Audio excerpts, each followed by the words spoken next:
ڕۆژنامەی نیویۆرک تایمز دەڵێت بەهۆی کەمبوونەوەی چەک و موشەکی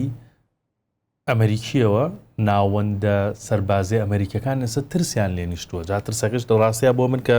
ئەوم بینی زۆر جێگەی ئەوە بوو کە رووسیا و چین زەبر بوەشێنن لە ئەمریکا. ئایا ئەتوانن ئەمە بقۆزنەوە زەبر بوەشێنن و ئەگەر بیوەشێنن چۆن دەبێت؟ لەم کاتەیە نایکەن. من لە بەرنامەکانی پێشویش باسیم کردووە تاکو 26 با تاو بێتن ئەنجا 27 ئەو کاتە سەیری مەوزوعی تایوان و زۆر ناوچەی تریشت بکە لە جیهانە وە نمونە سەری ناوچەی ترانسستێریا بکەی یان ئەبغازیا بکەی یان دەریای بارێنس ئەو کاتە دەرەکەوێتن. ئێستاکە نایکەن. ئەمریکا ڕاست چەکی زۆر سرف کردووە بەڵام مەخزوونیەوە نییە ینی کە تەواو بووە بە تەواوەتی نانەخێن. بای ئەوە مەجای جەنگێکی تری هەیە ئاوها چەک بەکاربێنێ بەڵام ئەو کاتەی تر کۆتایی پێدێفریان ناکەوێت چەک دروست بکاتن. چین زۆر سەیرە. چین ئێستاکە وڵاتێکە ئەڵەی لەگەڵ کاتە سیباقەکە ینی کەوتوۆتە پێشکات ئەمانی کە دروستیەکە خەیاڵیە بەم بەرزبوونەوە بۆی هەیە یەکجا بکەوێ یاواتە بەردەوام بێ سەر بکەوێتن. تایبەتی تۆ ئێستاکە ئەمریکا فڕۆکەی نەوەی شەشەمی نەهێناوەتەوە مەیدان تۆ هێناوتەتە مەیدان وەکو G36 لەبەرەوە جارێ لەم کاتەیە بڕوامەکە و ڕاست مەخزوونی ئەمریکا لە کەمی داوە بەڵێ بەسای ئەم شەڕەوە. وەڵا هەر لەسەر مەخزوونەکە ناوەندی استراتیژی توێژینەوەی نێودوڵەتی CSIS زۆر بە وردی باسی ئەم بابەتی کردووە کاک سەلام. باسی ئەوەیەکات لە 27 شوباتەوەی ئەمساڵ تاوەکو 27 تەمووز ینی مانگی پێشوو 1571 موشکی پاتریۆتی بەکارهێناوە ئەمریکا. ئێستا 1600 موشکی ماوە و باس لەوەشەکە لە نێوان لە 60 بۆ 180 موشکی سادیشی بەکارهێناوە. باش ئەم هەمووە ژمارەیەکی زۆر گەورە نییە کە ئەمریکا بەکارهێناوە. یعنی ئەگەر بۆ حسابە بێ ئەو ناوەندە لە نیوە زیاتری بەکارهێناوە. لە نیوە زیاتری بەکارهێناوە. من بە جەنابتم وت یعنی تۆ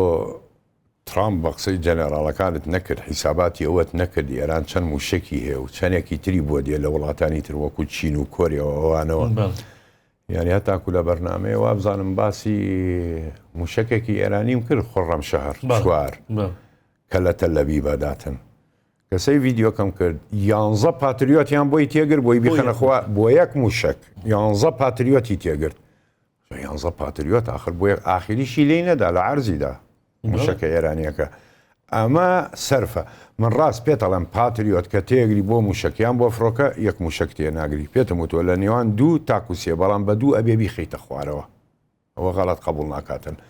بەڵام ئەمەی کە سەرفکرا خەیاڵی بوو تایبەتی لە خەلیجە ینی کەندا و وڵاتانی کەندا ئەوەی بەکارهێنا ڕاست دوو فڕۆکەی F5 تایگەری ئێرانی گەیشتە کوێت بەڵام تۆ چەند موشەکەت تێگر ئەنجا سێ F15 خۆتت خستە خوارەوە لە خەلیجیش هەروە تۆ بۆ موسەیەرەیەکی ئێرانی کە بە هەزارەها تێگرێ ئێران بای $35,000 تۆ چەند پاتریۆتی بۆ تێگری تەمانەیدا لە کەمی حسابی دوژمن بکە و چی بەکاردێنێتن. لێرە هەڵی ترامپە هەمووی هەڵی ئەمریکانیە CIA جەنەرەڵاتی ئەمریکا پێیان وت بەڵام بە قسەیانی نەکرد. کەواتە بۆ ژمارە داوێتی لە کەمی لە 100 بەڵێ لە بەرنامەکانی پێشوش پێتم وتوە داوێتی لە کەمی مەخزوونی ئەمریکا. شتێکی زۆر سیر بوو بەلامەوە کاک سەلام کە سێرچمە کرد بۆ ئەم ئامادەکاری و زانیاری وەرگرتن لەسەر ئەم ئەڵقەیە ینی بۆم دەرکەوت ینی ئەو موشەکانەی کە لە یەدەکی موشک و چەکی ئەمریکا لە شەڕی ئێرانە بەکاراتووە زۆر زیاتر بووە لە شەڕی بەرامبەر بە عێراق و ئەفغانستان. باشە بۆچی ینی ئەوەندە ئەم شەڕی لەگەڵ ئێرانە سەخت بوو یا هۆکارەکە چییە ئەوەندە بەڕێژەیە زۆرتر لەو دوو شەڕە لە ماوەیەکی کەمترا موشکی بەکارێنەوە؟ یا کە گەربەین سەیری مەساحەی وڵاتان بکە چەندێ فراوانە. دوو ئەفغانستان با بڵێن باسی ئەفغانستان کە ئەفغانستان تۆ لە بیرت نەچێت لە هەشتاکانەوە یەشەتی سۆڤێت لە ناوی بوو ینی وێرانی کردبوو دوایە ئەو چەک و تەسلیحەی ئێران هەیەی ئەوان نییانە بیتە سەر عێراقیش لە 91ەوە حیساری لەسەر بوو ئەو چەک و ئەوانەی نەبوو بۆ شێوازە. ئەمریکا بە چەکێکی کەم توانی ئەمانە کۆنتترۆل بکەوە ئەتوانی عێراق هەر بە سرحەتی لە ماوەی 42 ڕۆژی ڕێکە هەموو عێراقت بۆ کۆنتترۆلکە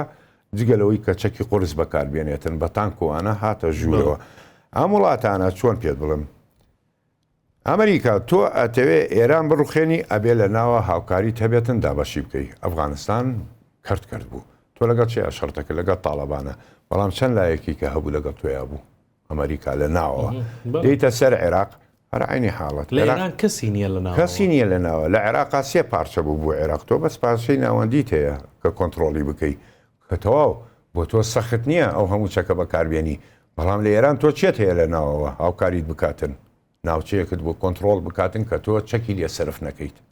مۆزوعەکە هەلیێ لەبەرەوە نەوەک ئەفغانستان و عێراق بەڵێ لە ئێران چەکێکی خەیاڵی بەکارهێنا و دای لە مەخزوونی ئێستا کاتی خێراییشە یعنی لە قەرەبووکردنەوەی ئەو چەکانە بەڵام بەشێک لە توێژینەوەکان دەڵێن ئەمە 4 بۆ 7 ساڵی دەوێت کە یەدەکەی پڕ بکاتەوە ئەم مودێ زۆر نییە لە کاتێکی واسیارە نانا زۆر نییە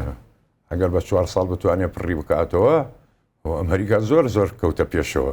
توکە تۆ ساڵانە چەندێکە دروستە کرد لە منزوماتی ساتیان پاتریۆ 400 موشەکە دروستە کرد لە یەک ساڵێکە 400 دروستەکەی یعنی حساب کە لە 4 ساڵە چەندە دروستەکەی 1600 ئەوەی کە سەرفیت کرد لە ئێران ئێستا کردوتە 600 زەختی لێەکەیت لە کۆمپانیا تایبەتی بۆز بە هەر ویستمەوە بپرسم ینی ئەمە لە بەرنامەکانی تریش باسمان کردەوە ئەم هەموو کۆمپانیا زەبەلاحی چەک دروستکردنی هەیە بۆ زەختیان لێ ناکات کە خێرا بنووز و قەرەبووی بکەنەوە لە دروست هەکتوانە ئەم کۆمپانیایە حکومی نییە حکومت نییە لە بەندەساڵاتی حکومت بێتن ئەمریکا وڵاتێکی دیموکراتیە وڵاتێکی فریدەم ئازادی پێڵێنەرێکی بۆ خۆی ئیشەکاتن ئێستا بڕۆ زەقت لە کۆمپانیای لۆکید مارتن بکە لۆکید مارتن ڕاست ئەمریکیە و لە ناو ئەمریکایە حکومەتی ئەمریکا ئاڵێ سوپاکەمەوە نەموشەکەوێ بەڵام زۆر بە ئاسانی پێتەڵێ چاوەڕێ بکە ئینگلترا سەفەکەم لەگەڵێ هەیە عقدم هەیە لەگەڵ ئۆردەر هەیە بێ بیدەمێ ئەبێ 400-500 موشکی بدەمێت تۆ چاوەڕێکە بۆت نییە لێم داوا بکەی کە وڵاتەکەی خۆی پێویستەتی بەڵێ ئەڵێ ئۆردەرم هەیە ئەبێ بیدەم بۆ نمونە بەریتانیا بیدەم بە ئۆکرانیا لەبەرەوە بێت چاوەڕێ بکەی هەتاکو چۆن ئەڵین سەرەت دێتن وەری بگریتن لێم مۆزوعەکە ئەوەیە ئەوە نییە بڵی بتوانێت فەورەن لەو کۆمپانیایە ئامادەی کەوبی با بۆ خۆی ئۆردەری وڵاتانی تر هەیە داوای کردووە